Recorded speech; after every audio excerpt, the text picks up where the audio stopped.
Hello friends, welcome to my TET class. Friends, आज हम देखेंगे हिंदी और हिंदी में हम देखने वाले हैं मुहावरे एवं लोकोक्तियाँ। मुहावरे एवं लोकोक्तियाँ ये दो अलग अलग चीज़ें हैं, हालांकि काफ़ी इनमें मैचता है, समानता आपको देखने को मिलेगी।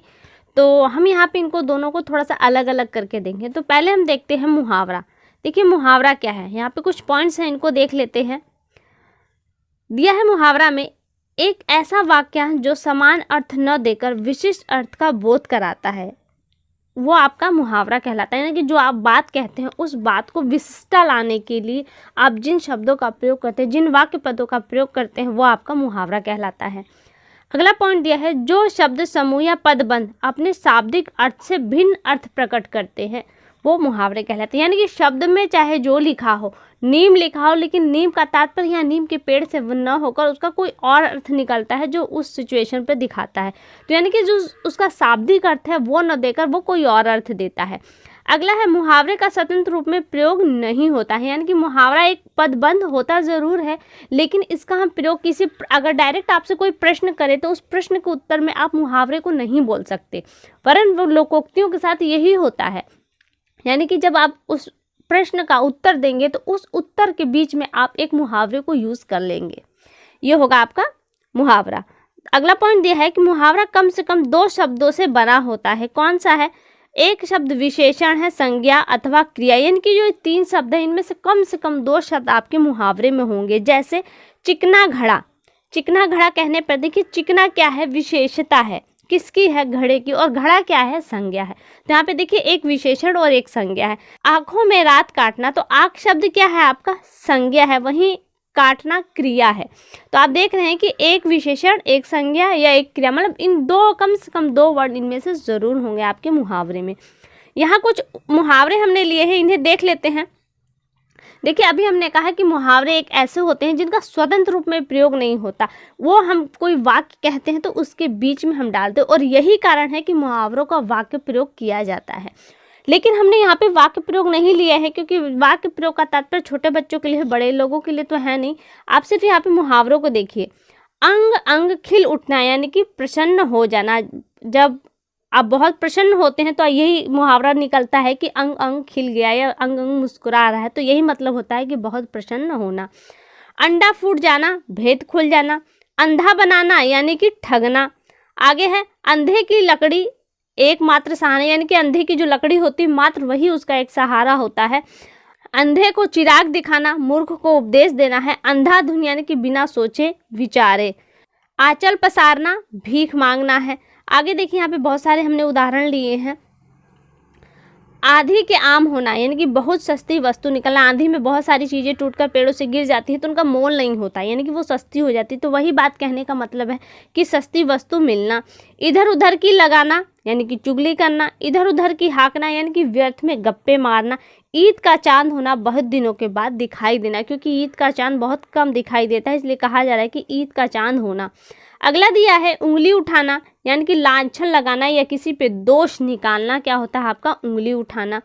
उड़ती चिड़िया पहचानना, किसी की गुप्त बात जान लेना। उल्टी माला फेरना, बुरा सोचना होता है।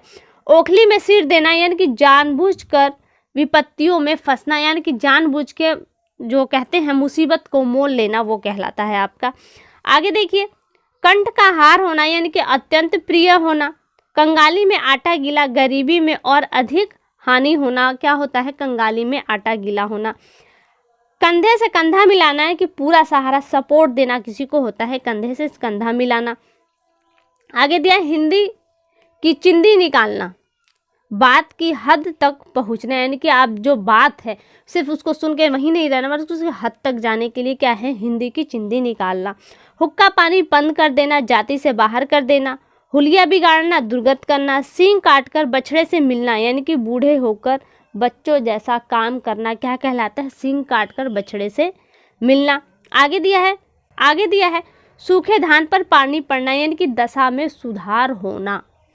सूर्य को दीपक दिखाना, यानी कि अत्यंत प्रसिद्ध व्यक्ति पर परिचय देना, यानी कि जो व्यक्ति स्वयं में ही प्रसिद्ध है उसे आप परिचय दें, ये ठीक नहीं होना। तो इसलिए कहा जा रहा है कि सूरज को दीपक दिखाना, सूर्य को दीपक दिखाना। लहू का घूंट पीना, यानी कि अपमान को बर्दाश्त करना, सहन करना। लाख का घर राख, धनी का निर्धन हो जाने की। जो व्यक्ति आज धनी है कल वो तुरंत निर्धन हो सकता है, तो वही कहा जा रहा है कि लाख का घर राख। आगे दिया है लाल पीला होना, क्रोधित होना, रफू चक्कर होना, भाग जाना, रंगा सियार होना यानी कि धोखा देना, फूटी आँख न सुहाना, अच्छा न लगना। ये क्या है आपके मुहावरे। और यहाँ देखिए 2-3 और हैं। फूला न समाना, अत्यधिक खुश होना, फूलकर कुप्पा होना यानी कि बहुत खुश है बहुत नाराज होना, पेट बांध कर रहना यानी कि भूखे रहना।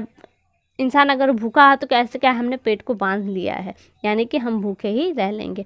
अब देखिए यहाँ से तो हमने कुछ मुहावरे देखे, अब लोकोक्तियाँ देखिए।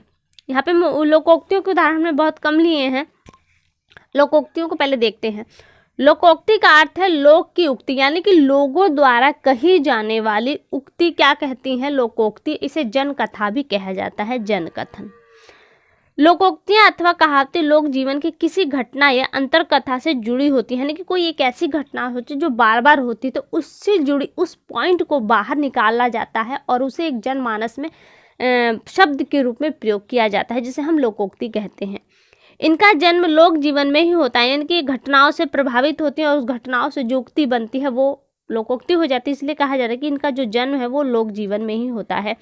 लोकोक्तियों के प्रयोग में रचना में भागवत विशेषता आ जाती है, यानी कि जब हम लोकोक्तियों का प्रयोग करते हैं तो जो भाषा है उसमें एक विशेषता आ जाती है।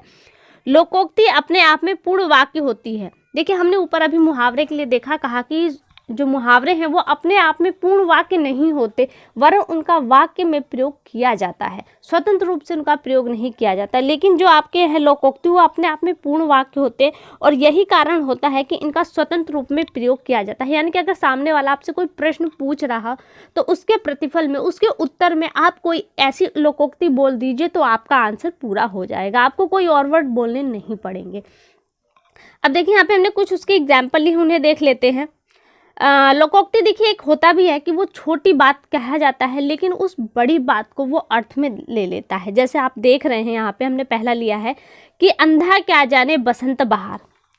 लाइन छोटी सी और इसका अर्थ देखिए बहुत लंबा। लंबा क्या है, जो वस्तु देखी ही नहीं गई उसका आनंद कैसे जाना जा सकता है। तो वही बात है कि अंधा क्या जाने, जो अंधा है जो देख ही नहीं सकता वो बसंत की बहार को क्या समझेगा। तो वही बात है कि जो वस्तु देखी ही नहीं गई उसका आनंद कैसे जाना जा सकता है। एक बड़े बात को छोटे से शब्दों में कह देना और वो भी अपने आप में पूर्ण वाक्य के रूप में। अगला देखिए, अकेला चना भार नहीं फोड़ता, यानी कि अकेला व्यक्ति किसी काम को संपन्न करने में समर्थ नहीं होता। अगला देखिए, अपना मकान कोट समान, यानी कि अपना घर सबसे सुरक्षित स्थान माना जाता है, इसलिए कहा जाता है कि अपना घर राजा। हम ये भी कहते हैं कि अपना घर राजा, क्यों कहते हैं, यही रीज़न है कि अपना घर सबसे सुरक्षित स्थान होता है। आगे देखिए, अपना रख पराया चख। अपना रख पराया चख शब्द से ही काफ़ी हद तक आपको अर्थ निकल जा रहा होगा। अपनी वस्तु बचाकर रखना और दूसरों की वस्तु इस्तेमाल करना। आगे दिया है, आँख का अंधा नाम नैन सुख, यानी कि जो आँख से तो अंधा है लेकिन उसका नाम क्या है, नैन सुख है। अर्थ क्या हुआ, व्यक्ति के नाम की अपेक्षा उसमें गुण प्रभावशाली होता है। जैसा उसका नाम होता है उसके हिसाब से उसमें गुण होते हैं तभी वो अच्छा होता है। तो यहाँ आप देख रहे हैं कि नाम क्या है, नैन सुख है, लेकिन उसको नैन का कोई सुख है ही नहीं, यानी कि उसके आँखों का कोई सुख नहीं है और नाम उसका नैन सुख है, यानी कि जैसा उसका नाम हो उसके विपरीत उसके अंदर गुण का होना। आगे देखिए, आगे है, आ बैल मुझे मार जानबूझकर मुसीबत मोल लेना। आगे है, काठ की हांडी एक ही बार चढ़ती है। काठ की हांडी, काठ मीन्स लकड़ी की हांडी, एक ही बार चढ़ती है। धोखा केवल एक बार ही दिया जा सकता है, बार बार किसी को आप धोखा नहीं दे सकते। आगे है, कान में तेल डालकर बैठना, आवश्यक चिंताओं से भी दूर रहना। काम को काम सिखाता है, यानी कि अभ्यास करने से आदमी होशियार होता है और यही कारण कहा जा रहा है कि काम से काम सिखाता है। यहाँ पे 2-4 और हैं बस खाली। काल के हाथ कमाल बूढ़ा बचे न जवान, यानी कि काल यानी कि जो मौत है उसके लिए कहा जा रहा है कि काल के हाथ कमाल बूढ़ा बचे न जवान, यानी कि मृत्यु एक शाश्वत सत्य है, वह सभी को ग्रसती है, नहीं कि सभी को निगल जाती है, सभी को मार देती है। वही एक और देखिए दिया है, काल न छोड़े राजा न छोड़े रंग, यानी कि काल एक ऐसा है जो न राजा को छोड़ती है और न रंग को, वरन सबको वो आती है। तो यहाँ पे इसका अर्थ वही चीज़ है कि मृत्यु एक शाश्वत सत्य है, वह सभी को ग्रसती है। काला अक्षर भैंस बराबर, यानी कि जो अनपढ़ है उसे क्या बताना, उसके लिए सभी अक्षर एक जैसे हैं। एक अंडा वह भी गंदा, यानी कि बेकार की वस्तु। तो फ्रेंड्स ये देखिए आपके हो गए मुहावरे और लोकोक्तियाँ। आपके पास जो बुक्स वगैरह होंगी उनसे भी आप एक बार ज़रूर मुहावरे देखिएगा, क्योंकि यहाँ से लोकोक्ति के लिए तो नहीं कह सकते, बट मुहावरा आपका ज़रूर आएगा आपके एग्ज़ाम में। तो फिलहाल के लिए केवल इतना। आपको वीडियो कैसी लगी एक बार कमेंट करके हमें ज़रूर बताएं। अगली वीडियो में आपसे फिर मुलाकात होगी, तब तक के लिए नमस्कार।